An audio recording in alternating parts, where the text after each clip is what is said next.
Good afternoon, or good evening, or good morning, perhaps, if you're watching this later. Today we continue with this astounding and beautiful text, the Svabodha-mañjarī, the flowering of one's awareness, or the flowering of innate awareness, or innate awakeness. Svabodha. There are several ways to translate this. And again, the longer version of the text's title is Svabodha-mañjarī, which would mean a bouquet of methods for bringing about the arising of one's innate awareness. Again, this text was composed by the great siddha master Vīranātha, and he belonged to the Krama or Mahārtha lineage and lived in the valley of Kashmir about 1,150 years ago. So I'd like to welcome you all to this exploration of verses 2 and 3 of this profound text, which, by the way, is not available in print yet. There is an academic article, maybe two, about it, but it hasn't been published in any book. And as far as I know, even the Sanskrit text has not been published apart from in this academic article by the great Italian scholar Raffaele Torella. So certainly a nod of the head to that great scholar for helping to pave the way with the discovery of this text. So let's dive in with the powerful teachings of verses 2 and 3.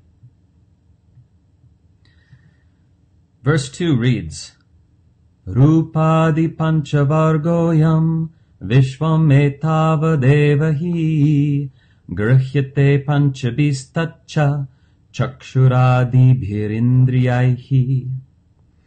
And that Sanskrit means the group of 5 subtle sense elements, color, flavor, odor, texture, and sound, comprise the sensual world. They are grasped by the 5 cognitive powers of sight, taste, smell, touch, and hearing. So let me see if I can paste this verse into your comment window.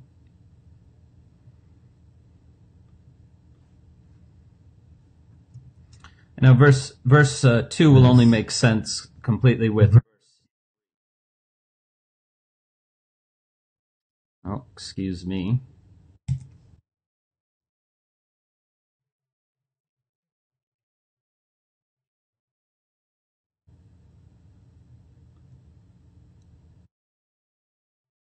Okay, technological challenges.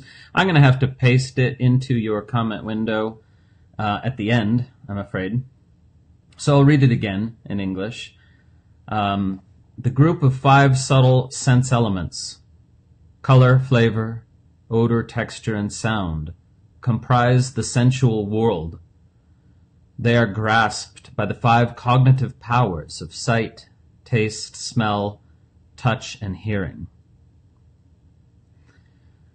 So here he's setting us up for the following verse, talking about that the world of qualia that consciousness encounters, or that constitute the contents of consciousness, can be divided into these 5 main areas.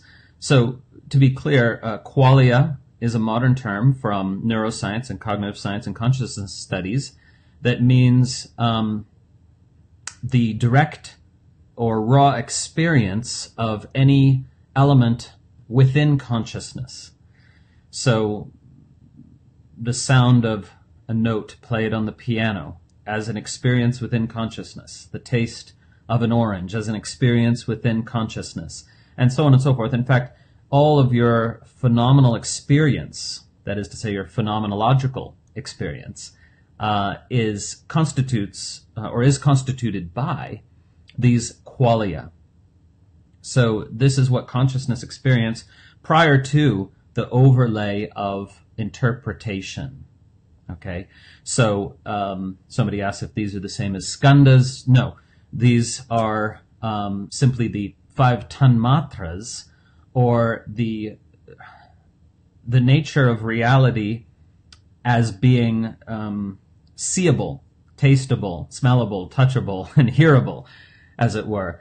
So the 5 subtle sense elements are often just translated as color, flavor, odor, texture, and sound. And so these comprise all of the qualia that can be experienced sensually. So, of course, there are other types of consciousness experiences, such as thoughts, which are grasped by the mind, which looks like we're having technical difficulties. So I'm not sure if you're seeing this as another broadcast or a continuation of the same broadcast. Gosh, I hope it's working. Well, we'll continue.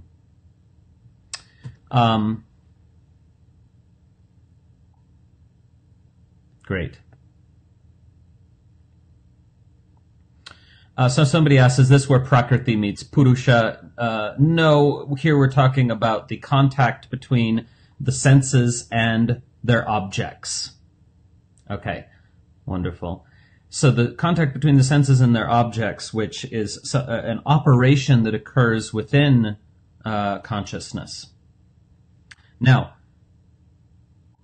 let's just go on to the next verse, and that's where we get a hint at an actual practice. Even though the text hasn't yet got to its dharanas, or specifically clearly defined practices, still a practice is hinted at here in chapter 3, and one that will be returned to in various ways throughout the text. In verse 3.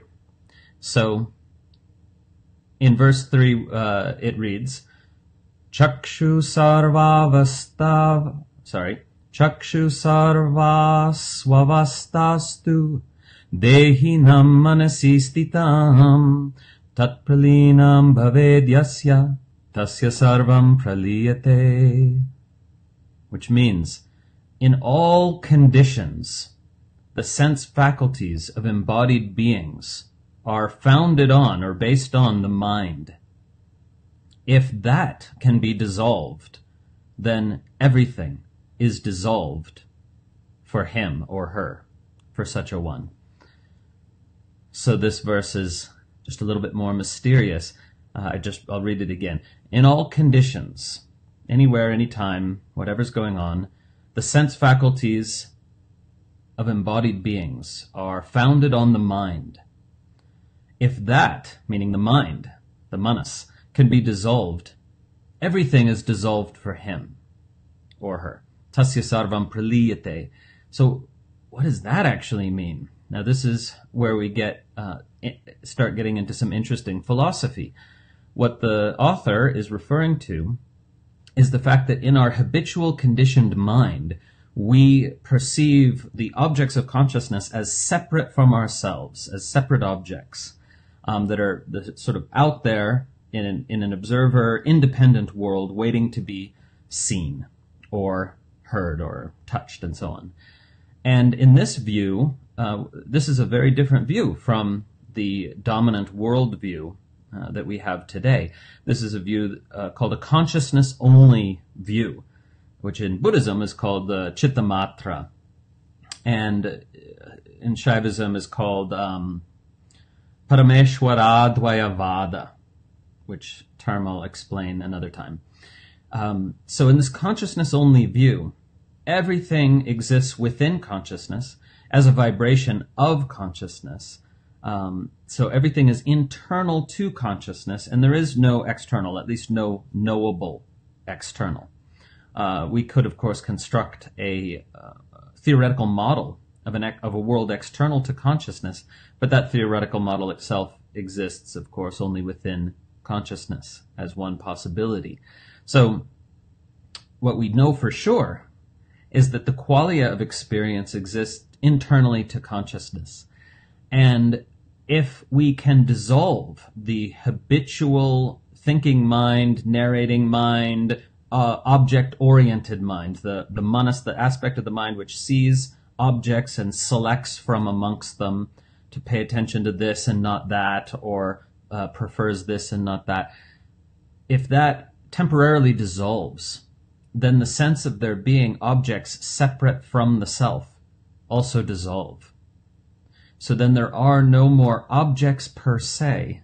There are only vibrations within the singular field of consciousness.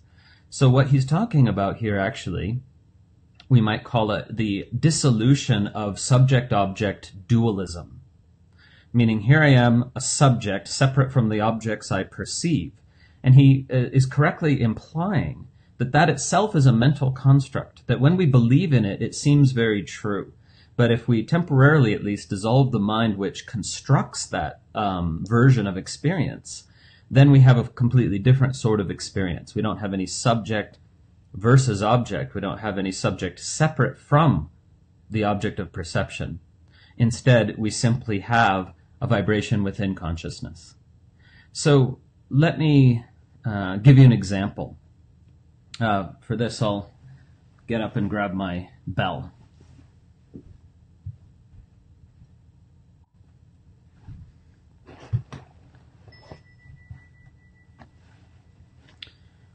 This is a Vajra bell from Bali. Super cool. Ekabumi gave it to me, the great sacred artist, who's just come out with a new book, by the way, the Bhakti coloring book.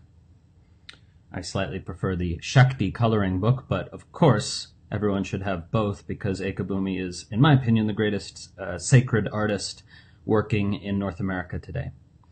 Anyway, I don't get paid for saying that. I just love Ekabumi. So this is a Vajra bell, and I just want to use it as an example. So our habitual perception is, if we hear this sound,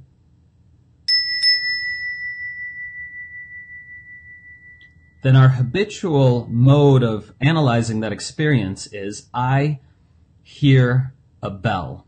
There's a hearer, there's an active hearing, and there's something heard, an object, okay?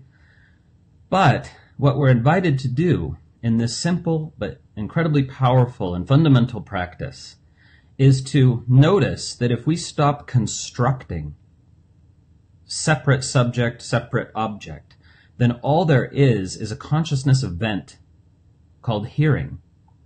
So in this sense, subject and object collapse into that vibration. So there's apparently three, hearer, hearing, and heard, i.e. the bell. But when we actually let go of that interpretive overlay, that conditioned sense of what's going on, then we notice, oh, actually, there's just a vibration within consciousness that we can, if we like, call hearing. In other words, what I want you to notice next time I ring the bell is that there's no hearer separate from the hearing, unless you construct one.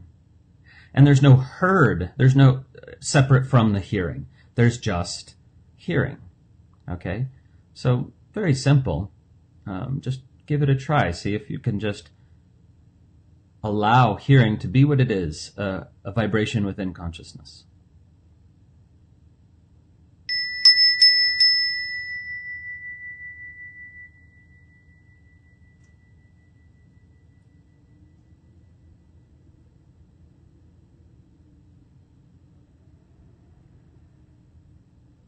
So notice, consciousness is present, or presence is present, whatever you want to call it. Awareness, being, all names for the same thing. And then there's a vibration that ripples through consciousness, if you want to put it that way, or within awareness. And awareness never breaks. It just experiences this vibration within itself. So the sound of the bell is within you. There's nowhere else for it to be. It is a consciousness event. It has no existence independent of consciousness. So you can, as Ezra points out in the comments, you can phrase this more than one way, but it's a collapse of three into one. Whether you think of them as the three collapsing into pure sound, or whether you think of the three collapsing into pure hearing, or whether you think of the three collapsing into pure consciousness, those are just different ways to articulate the exact same thing, which is the ability to notice that there aren't three, that there is in fact just one. Okay? So let's try it again. It's very simple. Just don't make it complicated. Just instead of this constructed sense of distance from the object, you just be with what is. Vibration within consciousness.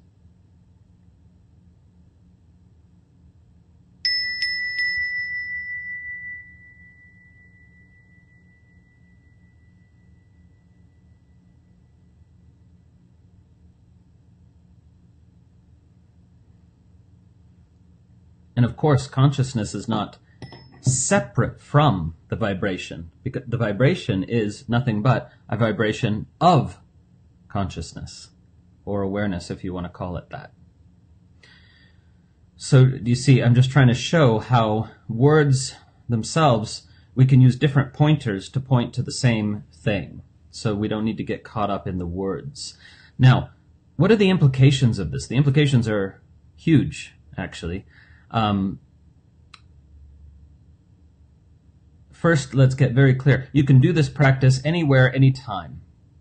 So if you're looking at something, that's where we most easily construct this separation, right? Because we perceive the visual field as consisting of objects. But that objectification of the visual field is actually an overlay by the conditioned mind that's carving up a singular visual field into bits and pieces and giving them different names.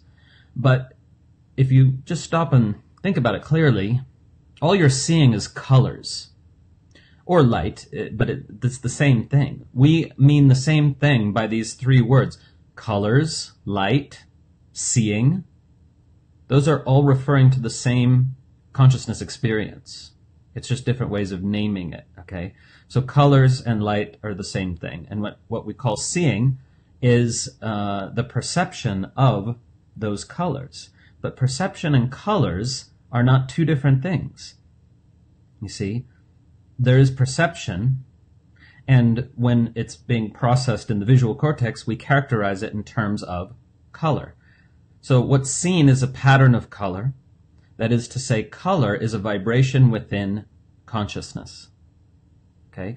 So, of course, we can talk about it from a physics perspective, and how many nanometers is the oscillation of light that produces the percept of the color blue, and so on.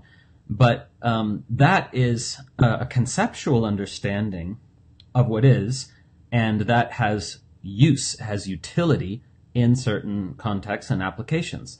What I'm talking about is the direct consciousness experience, the qualia itself, or themselves, which is the experience of color, right? So if you look at anything, if you're looking at the visual field, you'll notice that there's no separate seer unless you construct one, okay? That there's just seeing.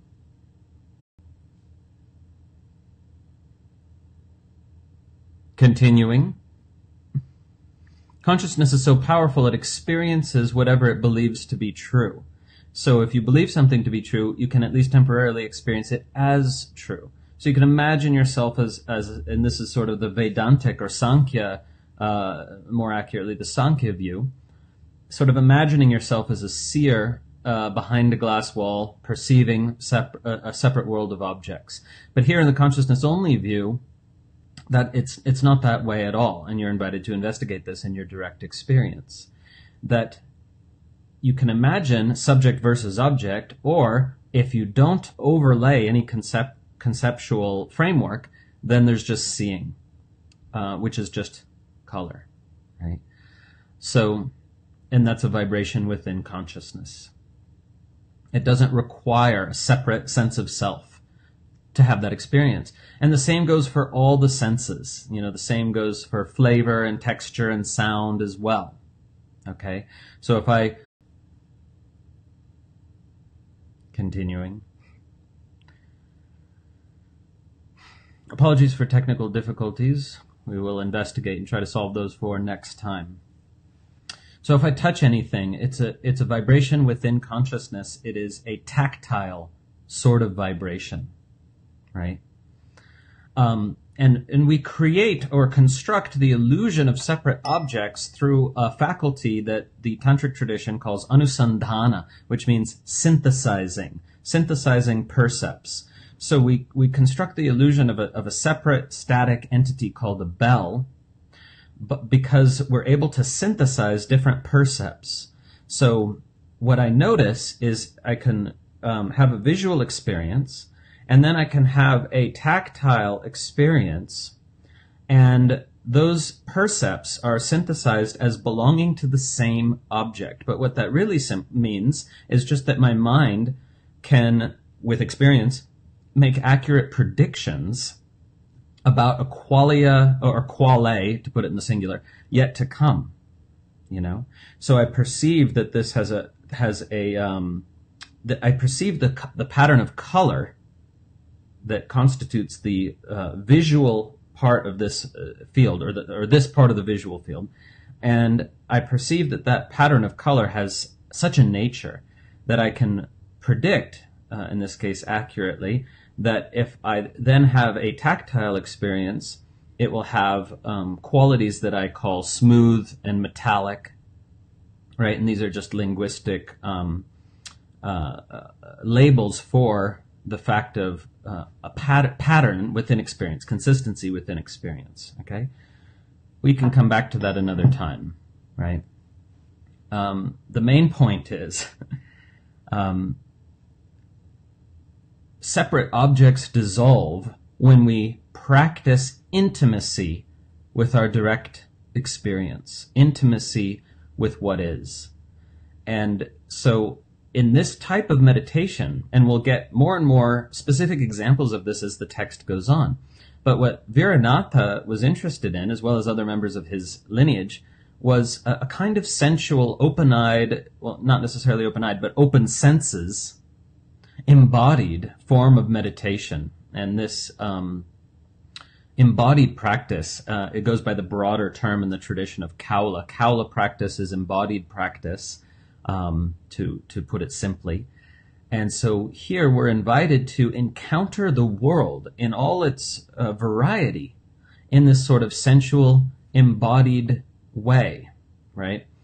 And by the way, in English, sensual has come to have connotations of feeling good or pleasurable sense experiences, but it doesn't technically mean that. Sensual is just any sense experience. And indeed, you're invited in this practice to experience things that the mind is not attracted to, but perhaps is averse to, as pure consciousness events. So a smell that the conditioned mind finds repulsive, that is just a pure consciousness event. All of these qualia are pure consciousness events when encountered as they are, instead of as you think them to be. So the practice actually helps you go beyond raga and dvesha, attachment and aversion, or what the Buddhists call craving and hatred, same exact thing in Sanskrit. So because by practicing being intimate with what is, as it is, before conceptual overlay, then we are no longer so pulled this way and that by the preferences of the conditioned mind. We cease to be slaves to the preferences of the conditioned mind. And that is a magnificent freedom. And it no longer, it ceases to be very important, in other words, whether there's an experience happening which is preferred or attractive to the conditioned mind, or aversive to the conditioned mind. Now, this doesn't mean that you kind of adopt a false sense of equanimity where you never step towards an object you find attractive, or person, or experience, and you never step away from one that you find unattractive. that's not what we're saying here. It's saying that the path to fulfillment is not getting more of what the conditioned mind prefers and avoiding more successfully what the conditioned mind is averse to. You can do that as much as you want. The suffering or problem only comes in when you believe that that is, in fact, a path to fulfillment, getting more of what you think you want and pushing away more of what you think you don't want, right? So you can still step towards what you like and step away from what you don't like, but you're not laboring under the delusion that this is a path to fulfillment. And so in that way, the preferences of the conditioned mind cease to be very important. And I remember asking an awake friend of mine, I said, you don't seem to have any preferences. You're just like the most easygoing person everywhere. And he said, oh no, that's not true. I have preferences. I just don't think they're that important. And I don't think that getting what I think I want is the path to happiness. So that ended up being a very important comment for me, and I found for myself in my own direct experience that reposing in my center, finding and reposing deeply in my center, is in fact the path to fulfillment, not picking and choosing and trying to manipulate the world according to the preferences of my conditioned mind. So we're almost out of time. Lastly, Mary, and I might have missed some comments, by the way, because of these technical difficulties, but Mary asks, how do I practice when some objects have so much emotion attached to them? Very good question. First, you want to practice with objects, that is to say, vibrations within consciousness, that are less emotionally charged. And then, with some practice, some weeks, perhaps even months, but probably weeks is enough, then you can move on to doing the same practice with objects or vibrations within consciousness that are more emotionally charged. And so when you're present with one of those patterns or vibrations, and again, anything can be a vibration within consciousness. I mean, everything is. So what you'll notice is that you have an opportunity to simply be with what is before the subtle story arises. So, for example, it might be an object or something, some experience, some quale that triggers a feeling of sadness, or seems to, because you don't actually know that it's triggering it. You only know that they're correlated, that there's a correlation here, that you associate sadness or whatever emotion with this object or pattern, okay? So even subtract the story, this triggers that. You don't need that story. Just notice, okay, there's a correlation, and I'm intimate with this particular vibration or pattern or object, and then this experience arises. Now, can you be with that emotional energy that you call sadness in the moment before you label it as something undesirable, something that shouldn't be, something that ought to be pushed away, or something that ought to be solved or fixed? All of that is conceptual overlay from the conditioned mind. What is it like if you're just intimate with the emotional energy? And perhaps in time you don't even need to label it as sadness or excitement or whatever you're feeling. Perhaps you can just be intimate with it as energy. But that's not the important part. The important part is being with it for that moment or two prior to the belief creeping in, often subconsciously or pre-verbally. I don't like this. I don't want to experience this. I shouldn't have to experience this. I need to solve or fix this. Question that. And continue to practice intimacy with what is for that moment or two or three, and the window will open up before that story creeps in about the experience. So why don't you try that for the next few days or the next week? You can practice with any given thing that if you can slow down and fully fully taste something. Do you notice you don't need to construct a kind of separate taster doing the tasting? There can just be the consciousness phenomenon of taste. Same with hearing, same with touch, same with everything, right? So let the experience of subject and object collapse into what they actually are prior to the construction of separation, which is a pure consciousness event. And there's a beauty in that. There's an aliveness in that. There's an intimacy in that. There is a joyousness in that. And if you continue to do this practice, I promise you that what will happen is you will experience your natural aliveness more and more. So we'll continue with this beautiful text next week with verses 4 and 5. And I'll leave you by chanting this verse 3 one more time, just because it's beautiful to end with the mantra itself. Chakshu sarva